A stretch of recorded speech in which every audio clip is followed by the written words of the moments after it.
திமுகவில் இணைந்த வைத்திலிங்கம் யார்? திமுக தலைவரும் தமிழக முதல்வருமான மு.க. ஸ்டாலின் முன்னிலையில் திமுகவில் இணைந்தார் அதிமுக முன்னாள் அமைச்சர் ஆர். வைத்திலிங்கம்.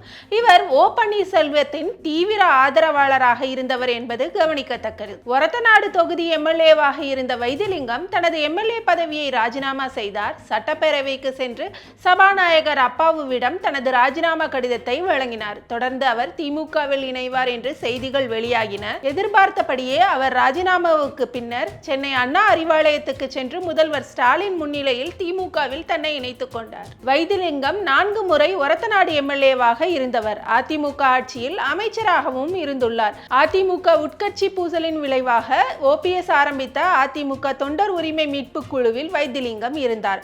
OPS-இன் தீவிர ஆதரவாளராகவே அவர் பார்க்கப்பட்டார். கட்சி தாவல் தடை சட்டத்தின்படி எம்எல்ஏவாக இருப்பவர் இன்னொரு கட்சியில் சேரக்கூடாது என்பதால் ஒரத்தநாடு எம்எல்ஏ பதவியை ராஜினாமா செய்துவிட்டு அவர் திமுகவில் இணைந்துள்ளார். வைத்திலிங்கம் திமுகவில் இணைந்துள்ளது OPS அரசியலுக்கு நெருக்கடியாகவே பார்க்கப்படுகிறது.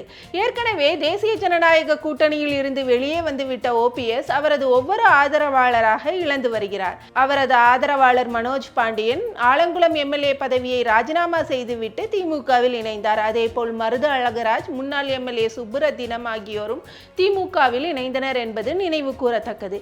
இந்த நிலையில் திமுகவில் இணைந்த பின்னர் செய்தியாளர்களை சந்தித்த வைத்திலிங்கம், எடப்பாடி பழனிசாமி தலைமையில் அதிமுக செயல்பாடுகள் உகந்ததாக இல்லை.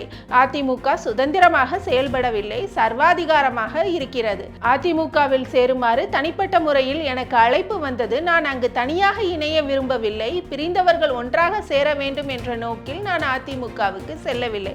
அதேபோல் கூட்டணி தொடர்பான முடிவில் OPS தாமதம் செய்ததால் திமுகவில் இணைந்துள்ளேன். ஆனால் தமிழக முதல்வர் ஸ்டாலினை மக்கள் போற்றுகிறார்கள். எல்லோருடைய தேவைகளையும் பூர்த்தி செய்து மக்கள் மனதில் உள்ளார் ஸ்டாலின். அதனால் அண்ணா தொடங்கிய தாய்க்கழகத்தில் இணைந்துள்ளேன் என்றார் வைத்திலிங்கம்.